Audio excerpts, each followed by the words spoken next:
Hi guys! நான் தான் உங்க பவி பேசுறேன். வெல்கம் டூ அவர் பவியின் பக்கங்கள் சேனல். இதுவரைக்கும் நம்ம சேனல சப்ஸ்கிரைப் பண்ணாதவங்க, கண்டிப்பா போய் நம்ம சேனல சப்ஸ்கிரைப் பண்ணுங்க.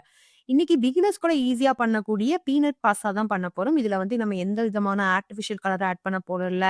அன்ஹெல்த்தியான சீஸ் எதுவுமே ஆட் பண்ண போறதில்ல. ஸோ எப்படி பண்ணலாங்கிறத பார்க்கலாம் வாங்க. இதுக்கு நான் பார்த்தீங்க அப்படின்னா, சங்கு டைப்ல இருக்கிற பாஸ்தா வந்து 2 கப் அளவுக்கு எடுத்திருக்கேன். உங்ககிட்ட என்ன ஷேப்ல பாஸ்தா கிடைச்சாலும் அத யூஸ் பண்ணிக்கலாம். ஸோ வீட் பாஸ்தா கூட நீங்க யூஸ் பண்ணிக்கலாம்.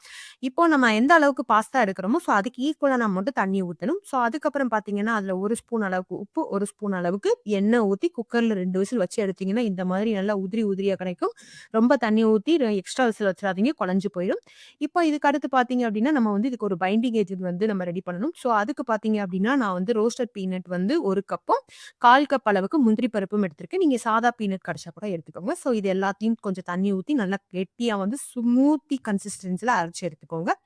இதுக்கப்புறம் பார்த்தீங்கன்னா, நான் என்ன காய்கறிலாம் எடுத்திருக்கேன் அப்டின்னா, ஒரு கேரட், கொஞ்சம் பீன்ஸ், அதுக்கப்புறம் ஸ்ப்ரிங் ஆனியன், அப்புறம் ஒரு கோஸ் பாதி அளவு, அப்புறம் ஒரு கேப்சிகம் எடுத்திருக்கேன். அடுத்து நான் எடுத்திருக்கிறது ஒரு பல்லாரி எடுத்திருக்கேன். ஸோ இது எல்லாத்தையுமே குட்டி குட்டியா கட் பண்ணி வச்சுக்கோங்க. ரொம்ப பெருசா வந்து கட் பண்ணக்கூடாது. மீடியமான அளவுக்கு கட் பண்ணிக்கோங்க. அதுக்குன்னு ரொம்ப பெருசாவும் கட் பண்ணிறாதீங்க.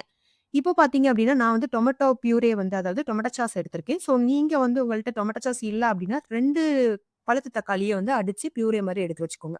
இப்போ ஒரு பாத்திரத்துல 2 ஸ்பூன் அளவுக்கு எண்ணெய் ஊத்திட்டு, கடுகு, அப்புறம் சோம்பு இது 2யும் போட்டு நல்லா வந்து பொரிஞ்சதுக்கு அப்புறம் நம்ம கட் பண்ணி வச்சிருக்கிற பல்லாரி வெங்காயத்த போடுங்க.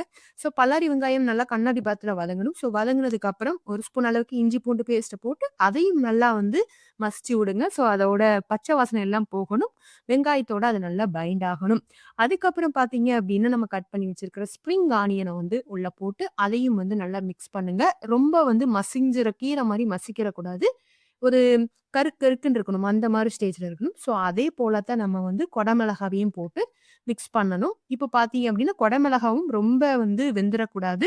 நம்ம சாப்பிடுறப்ப அந்த கருக்கு கருக்குன்னு இந்த கிரின்ச்சினஸ் வந்து இருக்கணும். ஸோ அதுதான் இதுக்கு வந்து ஒரு டேஸ்ட்ட குடுக்கும்.